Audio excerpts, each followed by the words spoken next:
Hello, everyone, and welcome to another episode of the Reckless Paradise podcast. I am your host, Dystro, and tonight is a day late. I lost track of time. That is just on me. That is my fault. I'm so sorry this is coming out so late. But better late than never. So tonight's episode is another random ranking. I know this is another random ranking episode. This time it's another Def Leppard random ranking episode. I can't remember what episode we were on this.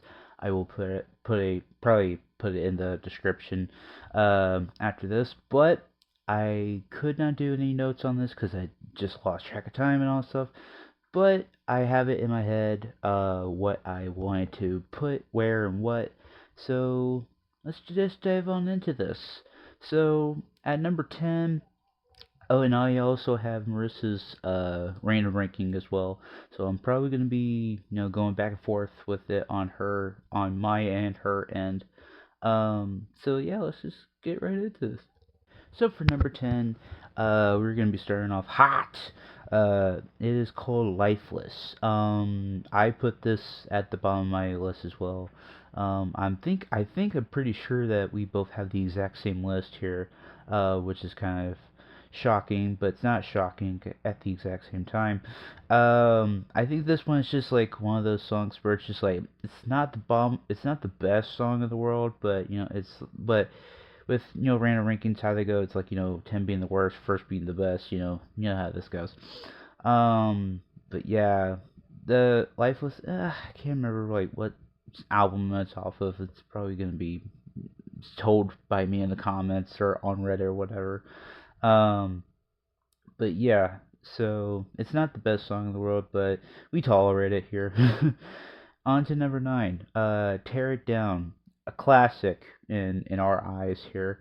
I put this one at number 9 as well. Um, I think it's just because we probably hear it a lot, well, more so her than I do. Um, I think this is from Pyromania, I believe. That was my mistake. It was from Adrenalize. I am so sorry about that. But yeah, I think it was like one of those songs where it's like it's going off of like the impact of like one of the lead guitarists and all that stuff that passed away. And you have the drummer that lost his arm and all that stuff. So they're trying to like pick up the pieces and all that stuff. It is a really good, solid song. I'm not gonna knock on that. It is really, really good. Um, I think it's just because she probably heard it a lot more than I have, but I probably heard it a lot more recently. Because I've been kind of getting on a little bit of a Def Leppard kick a little bit as of late. Because like it hits me in the feels sometimes. Um, Also sorry if I'm kind of like stuffy and all that stuff. It's just I have a little bit of a cold, so just bear with me. But on to number 8 is Switch 625, the Jurassic Symphonies version. This one's kind of a tricky one because this one's like it doesn't have the exact same impact as the standard audio album version, but it still has a good impact nonetheless. The Jurassic Symphonies album as a whole was like really, really good. I did like how they did Bringing On the Heartbreak, and then it goes right into Switch 625, which I thought that was kind of cool. When me and Marissa had first heard it the first time. Um, Not gonna lie, I kind of prefer the studio album version more than Jurassic Symphony's version. That's just me, probably. Um, but nonetheless, it's not a bad song. It's not a good song. It's just more of instrumental and it has like a little bit more orchest- orchestratic feel to it. Which I mean, who doesn't like a good orchestra, right? So on to number 7. Same number 7 for me as well. Promises. Um, Promises is a good song. Too, by the way. Like a lot of these songs are like they're gonna be not either hit or misses, but it's like how should I put it? It's like it just turns on its terms of replay value, um and all that stuff too. So this song, Promises, is from the '99 album Euphoria, which this one's like, it's been, how should I put it? It's getting some more love on the channel, I guess. Cause lately we've been getting some like Euphoria stuff and maybe some like Adrenalize stuff, kind of, as of late, but not really lately. Um, but I think with Promises, it's like it's kind of hard to explain in better terms, I guess. But for me, it's like I have to listen to it more. I think for her, it's probably she hasn't listened to it enough, which maybe that's probably the case there. I really don't know. I don't ask her a lot of questions because she's been going through some emotional distress right now, so I don't want to bog her down with any more questions. Um, but yeah, solid song, solid album too. If you haven't listened to Euphoria, go listen to it. It's a really good album. So, on to number 6, Paper Sun, the Drastic Symphonies version. Again, another Drastic Symphonies song on here. Getting some good love from the Drastic Symphonies version here. Now, if you had just held me at gunpoint, if you wanted me to pick the Paper Sun from Euphoria or Paper Sun the Drastic Symphony version, that's a tough one to call. Because they're both pretty good. They're both really good in their own way. And both, like, like one has an orchestra, one has doesn't really. Um, but I think maybe the Drastic Symphonies version has more of a punch to it, because of the orchestra behind it. Um, and I think Joe's vocals on the Drastic Symphonies version, adds more of an impact to it.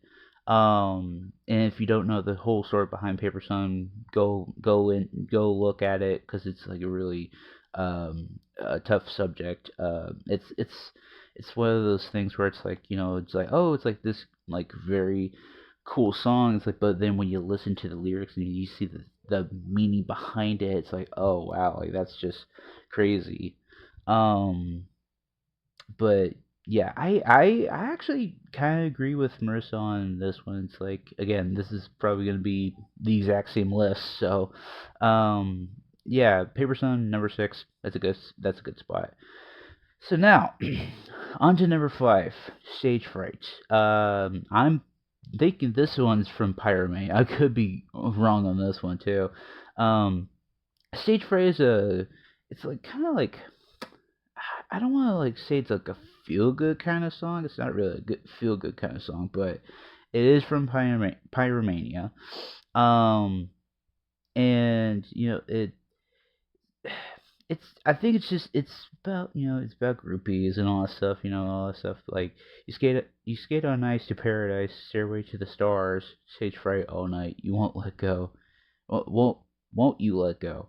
Um I mean, it's a really good fun felt song, I guess, but it's it's got a good, I guess, not good meaning, but it's got like a meaning behind it.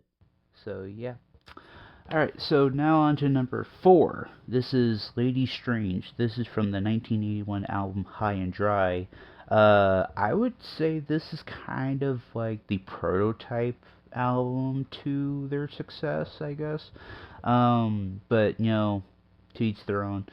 Um, this one was actually kind of intriguing, too. It's one of the songs that like I kind of really enjoyed, other than You'll Bring On the Heartbreak and all that stuff too. Um, and like they released this in in the early '80s and all that stuff. And it was written by Steve Clark, Rick Allen, Pete Willis, and Joe Elliott. Four of the key members here. um But what is your opinion on Lady Strange from the High and Dry album? Leave it in the comments below. I want to hear your feedback on this. So, to the top 3. So, this one's going to get a little bit tricky a little bit here. Number 3, Die Hard the Hunter. also from Pyromania. Um, Getting some good love from the Pyromania album on here, which is good to see. Um, Die Hard the Hunter is like it has a really interesting opening, which I kind of thought was kind of cool. Um, and it's again, it's like one of those tracks where it's like it's very interesting to listen to, but then like when you get into the depth of the song and all that stuff, it just takes you on a ride. I don't know how to describe it really. Um, it's again, it's like it's from Pyromania. It's from the early '80s, so it's like um, it's just I don't know how to explain it, but it's about a song about a returning soldier who goes on a murdering rampage. They're after the author of the thing, which is kind of weird in retrospect here. I can see why it's number three for Marissa. It's number three for me too. Um, because like I said, we have the exact same list, which is in, really shocking that we have the exact same list. Um, I think it's just how our brains think alike here. Uh, but yeah. So on to number two with Goodbye. This is also from Euphoria. Um, Gotta love some Euphoria on here, man. It's like we've got some like Pyromania love, we've got some Euphoria love, we've got some Drastic Symphonies love, which is really good to see. Um, this one is like it's another feel good track. I think in my opinion, um, and it's it's kind of hard to explain like how to feel about it because I think in a way with this song Goodbye, it kind of feels like they're kind of saying goodbye to Steve Clark.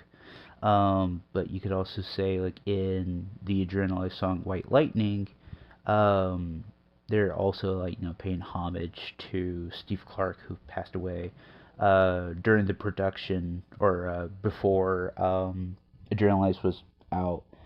Um, but it's like one of those things where it's like it doesn't matter what circumstances comes their way. It's like they always try to find a way to get around it, which is kind of cool. Because not a lot of bands or artists can do that, but some bands can take their pain and anguish, like Three Days Grace, for example. I just did a breakdown of their album One X on this channel recently, and it's also an awesome ballad, with an awesome album. They kind of made like a comeback with this album, because the video for Promises kind of got a lot of airplay. Too bad they screwed it up on the following album X, which was more adult, more than rock in my book. But it's really good song. I highly recommend it. And finally, for the moment of truth, the number one ranked song on this list is Love and Affection. Love and Affection, it's very self-explanatory here. I mean, if you want me to go a little bit deep into detail about it, it is from it is from Hysteria. I was trying to think about the damn album for a second. Sorry, it's just been a long day.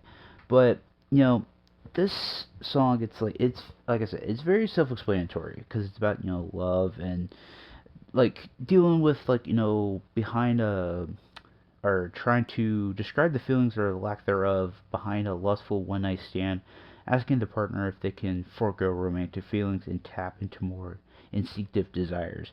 But it has like strong and yet melodic electric guitars too to close out the Hysteria album.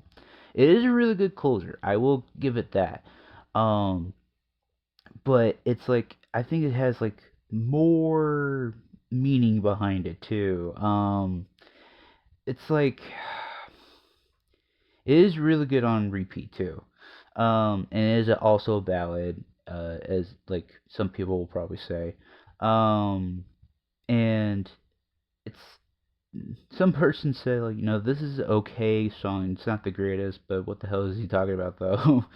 uh, but yeah, it's one of the like I can see why she put it at number one, because she's been in that atmosphere and all that stuff as well. But I'm gonna stop rambling on a little bit more because we're at the end of this episode. Uh, Sorry if I keep doing that. Thank you for very much for watching and or listening to this video. Please subscribe to our YouTube channel if you like to listen to more episodes like this. We do have a link tree in the description below, which will lead you to our Instagram, Twitter, TikTok, Reddit page, my gaming YouTube channel. I'm currently at 1485 right now, which is pretty damn impressive. If I could speak today, impressive. I'm trying to go into 1500 by the end of this year. If I can't, that's okay. There's always next year. But I want to try to at least reach 1500 by the end of this year. If I can do that, that would be freaking awesome. But tonight's song of the night, it's gonna be an easy one. I'm just gonna do "Love and Affection" from Def Leppard. Since it is a Def Leppard episode. So the end of this month, it is Thanksgiving. Time for giving here. And we have come up with a debate hour, which I will get into when it comes to that time, if I can remember to do it. But yeah, thank you for listening and or watching. Tonight's song of the night is "Love and Affection" by Def Leppard, and that's it. And I'll see you this coming Thursday for debate hour. Peace.